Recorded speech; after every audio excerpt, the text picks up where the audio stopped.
नमस्कार, मैं पारितोष शर्मा, प्रोफेसर बड़ा बिजनेस। स्वागत है आप सभी का बड़ा बिजनेस के एक और brand new problem solving course में, जो है how to start a startup.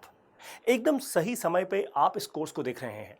Bharat के प्रधानमंत्री श्री नरेंद्र मोदी जी ने जो हुंकार लगाई है आत्मनिर्भर भारत बनाने की, वो तभी बनेगा जब भारत का हर एक इंसान इस कोर्स को देखेगा। इस कोर्स में आपको मिलेंगे 24 ऐसे सीक्वेंशियल स्टेप्स, उसको इंप्लीमेंट करेंगे अपने जीवन में या अपने बिजनेस में, तो आपकी स्टार्टअप को सक्सेसफुल स्टार्टअप बनने से कोई नहीं रोक सकता। मेरा वादा है ये आपसे। देखिए, आपने एक लाइन जरूर पढ़ी होगी कई बार वेबसाइट्स पे, न्यूज़ वेबसाइट्स पे, that 95% of the startups they fail in India. ऐसा केवल इसलिए होता है क्योंकि ये जो 24 स्टेप्स इस कोर्स में आपको बताए गए हैं, बहुत सारे एंटरप्रेन्योर्स अपने जोश में आके इन 24 स्टेप्स को ना मिस स्टेप कर देते हैं।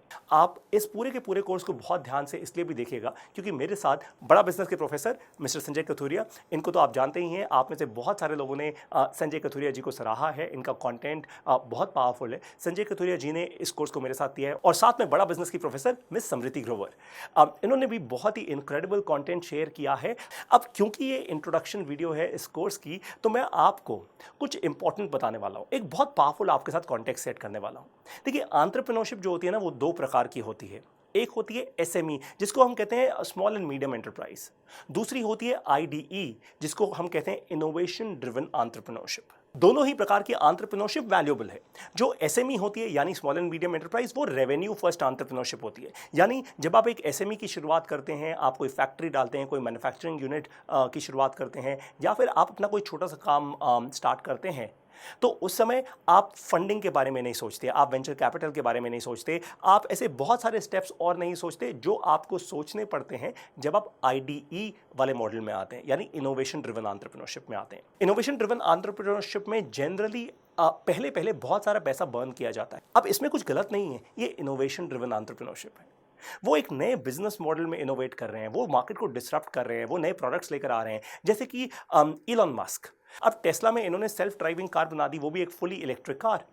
मार्केट को डिसरप्ट किया, इनको पैसा चाहिए था, ये यूएस की सरकार के पास गए और उनसे लोन दिया, और क्योंकि वो टैक्स पेयर्स का पैसा था, तो उस लोन को इंटरेस्ट के साथ वापस चुकाया भी। अब इंटरेस्टिंग बात यह है कि इनकी पूरी जर्नी में काफ़ी सारे लोगों ने बोला, अरे क्या मजाक है, ये नहीं कर पाएगा, ये इलेक्ट्रिक कार नहीं चलेगी, ये ज़माना अब नहीं है इलेक्ट्रिक कार का, और आप बड़ी बड़ी बातें कर रहे हो सेल्फ ड्राइविंग कार्स की, ये सब बेकार है। बड़ी बड़ी कार कंपनियों ने इनको बिल्कुल राइट ऑफ कर दिया था। बहुत मुश्किल समय से ये गुजरे, पर आज कमाल की बात यह है कि टेस्ला दुनिया की सबसे वैल्यूएबल कार कंपनी है। तो इनोवेशन ड्रिवन एंटरप्रेन्योरशिप जो होती है ना, वो मुश्किल बहुत होती है, क्योंकि आप अर्ली स्टेजेस में कुछ इनोवेट कर रहे हैं, कुछ नया लेकर आ रहे हैं। इस कोर्स में आप दोनों ही किस्म की एंटरप्रेन्योरशिप में ये 24 स्टेप्स अप्लाई कर सकते हैं। आपकी स्क्रीन पर इस वक्त एक ग्राफ है, इस ग्राफ को बहुत ध्यान से देखिए। देखिए, जो एसएमई होता है ना, स्मॉल एंड मीडियम एंटरप्राइज, उसकी ग्रोथ बहुत लीनियर होती है। जो आईडीई होता है, उसकी ग्रोथ हमेशा, जिसको डॉक्टर विवेक बिंद्रा कहते हैं, एक जेकब की तरह होती है कि पहले वो शुरुआत होती है, उसके बाद थोड़ा नीचे जाता है क्योंकि पैसा बर्न हो रहा है, काफ़ी इन्वेस्टमेंट जा रही है, बहुत दुख भरे समय होते हैं, और फिर सडनली एक बहुत तेज, एक मैसिव ग्रोथ कर्व आता है उसकी पूरी जर्नी के अंदर। ये ग्रोथ कर्व के कारण वो और भी ज़्यादा जॉब क्रिएशन करता है। आपको अब मैं वो 24 स्टेप्स बताने वाला हूं। ऑफ कोर्स इन सभी स्टेप्स का एक्सप्लेनेशन आपको आने वाली वीडियोस में मिल जाएगा। First, market segmentation, beachhead market. Third, end user profile. Fourth, beachhead TAM, जिसको कहते हैं टोटल एड्रेसेबल मार्केट। फिफ्थ है persona. Sixth, life cycle use case. Seventh है हायर लेवल स्पेक्स। एट्थ है quantify value proposition. Ninth, next 10 customers. उसके बाद आता है डिफाइन योर कोर। फिर है chart competitive position. Determine the decision making unit. 13वां स्टेप है map customer acquisition process. 14th step है फॉलो ऑन टैम।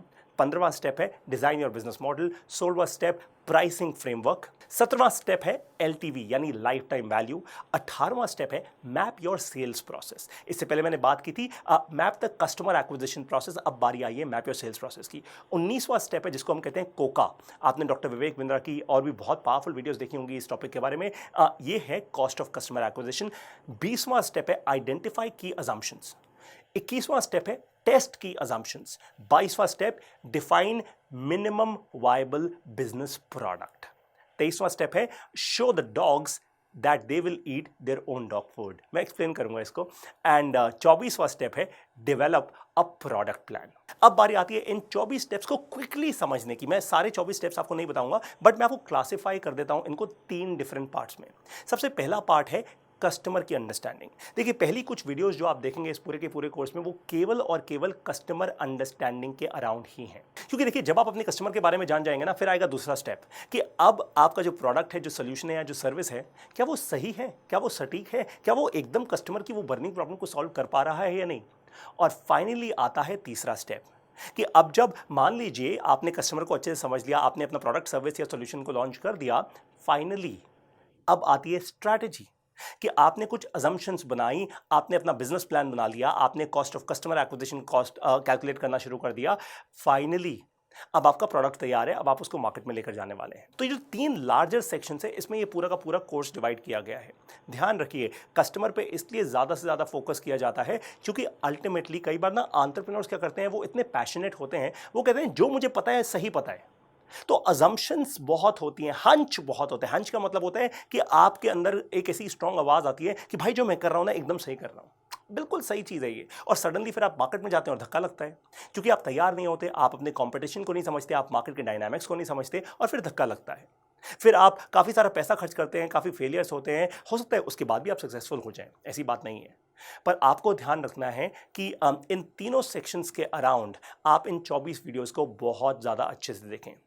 अब देता हूं आपको एक इनक्रेडिबल बोनस। आपको 6 बड़ा बिजनेस के बिलियनियर प्रोफेसर्स ने भी समझाया है how to start a startup. Billionaire professors आपको बताएंगे, बहुत सक्सेसफुल लोग आपको बताएंगे कि किस तरीके से उन्होंने स्टार्टअप किया। आपको बहुत सारी इनक्रेडिबल नॉलेज मिलेगी, बहुत सारा कॉन्फिडेंस मिलेगा। देखिए, स्टार्टअप करने के लिए ना 3 तरीके होते हैं। एक होता है आइडिया, दूसरा टेक्नोलॉजी, और तीसरा पैशन। अब कई सारे लोग होते हैं जो कहते हैं मेरे अंदर पैशन बहुत है, मैं एकदम फोड़ दूंगा, एकदम वो प्रोक्रेस्टिनेट करते हुए जाते हैं और कहते हैं अब तो 500 करोड़ की कंपनी आज मैं ही बना दूंगा। कई लोग होते हैं जो टेक्नोलॉजिकली बहुत साउंड होते हैं, वो कहते हैं मैं टेक्नोलॉजी बना सकता हूं जो अपने आप में एक इंटेलेक्चुअल प्रॉपर्टी बन जाएगी। भाई अगर मैं बहुत बड़ी कंपनी नहीं भी बना पाया तो भी वो टेक्नोलॉजी किसी को बेच सकता हूं। फिर कुछ लोग होते हैं जिनके पास आइडिया बहुत स्ट्रांग होता है, वो कहते हैं मेरा आइडिया इतना ज़्यादा स्ट्रांग है, मेरी स्ट्रैटेजी इतनी ज़्यादा स्ट्रांग है कि मैं टेक्नोलॉजी के लोगों को और मार्केटिंग के लोगों को हायर कर सकता हूं, और उनको हायर करके मैं एक बड़ी कंपनी क्रिएट कर सकता हूं। आपको स्टार्टअप तब करना चाहिए जब आपके पास आइडिया स्ट्रांग है, यानी स्ट्रैटेजी स्ट्रांग है, और साथ ही में आपके पास टेक्नोलॉजी की स्ट्रांग नॉलेज है। पैशन से आइडिया या टेक्नोलॉजी तक कैसे पहुंचे, उसके अब मैं आपको 8 स्टेप्स देने वाला हूं। इन स्टेप्स को ध्यान से समझिएगा। सबसे पहला है नॉलेज, यानी आपके पास डीप नॉलेज होनी चाहिए किसी सब्जेक्ट के बारे में। दूसरा है कैपेबिलिटी। तीसरी चीज जो आपको चाहिए होती है उसको कहते हैं नेटवर्क, यानी कितने ज्यादा लोगों को एक्चुअली आप जानते हैं। जैसे आप स्टार्टअप करेंगे कितने ज्यादा लोग आपको सपोर्ट करने के लिए दौड़ेंगे। चौथा स्टेप होता है फाइनेंशियल एसेट्स। क्या आपके पास फाइनेंसेस अच्छे हैं? बहुत सारे लोग, जो हम कहते हैं 95% of the startups they fail in the first 3 years of execution, वो होता ही इसलिए। 5वां स्टेप है एस्टैब्लिश ब्रांड। क्या आपके पास ऑलरेडी कोई एस्टैब्लिश ब्रांड है? क्या कुछ ऐसा है जिसके ऊपर आप कुछ बिल्ड कर सकते हैं? अब हो सकता है आपका अपना ब्रांड ना हो सकता है आपका कोई को फाउंडर हो जिसका खुद का अपना एक बड़ा ब्रांड हो, या आप किसी के साथ पार्टनर कर लें जिनका एक बड़ा ब्रांड हो। तो ध्यान रखिए, अगर वैसा कुछ है तो आपके पास एक एडेड एडवांटेज हो जाएगी। छठा पॉइंट है पास्ट वर्क एक्सपीरियंस। 7वां है कमिटमेंट। कितने कमिटेड हैं आप अपने आइडिया को, अपनी टेक्नोलॉजी को लेकर। 8वां और आखिरी स्टेप है फाइंड अ फाउंडिंग टीम। देखिए, स्टार्टअप करना ना एक लोनली जर्नी नहीं है, ये कभी भी नहीं हो सकती। बहुत सारे ऐसे इंडिविजुअल फाउंडर्स भी हैं जो खुद अपने आप में फाउंडर्स हैं, बट वो फिर अपने साथ एक बहुत स्ट्रांग मैनेजमेंट टीम सेटअप कर लेते हैं। तो ये 8 स्टेप्स का इस्तेमाल करके आप एक्चुअली बढ़ सकते हैं पैशन से आइडिया या टेक्नोलॉजी की तरफ। तो आप ध्यान रखिए कि पूरी मेहनत के साथ लग जाइए, क्योंकि भारत देश का फ्यूचर जो लिखने वाले हैं वो आप हैं, और साथ में ही ये फ्यूचर आप लिखेंगे पूरी दुनिया के लिए, आगे आने वाले समय के लिए। सो create the future, this is your moment. I wish you all the very best for this entire course ahead. आप सारे के सारे मैसिव एक्शन प्लान्स को इंप्लीमेंट कीजिएगा और साथ ही असेसमेंट्स को भी जरूर लीजिएगा। इस पूरे कोर्स में मेरे साथ बने रहने के लिए, प्रोफेसर समृति और प्रोफेसर संजय कथुरिया जी के साथ बने रहने के लिए आप सभी का बहुत बहुत धन्यवाद।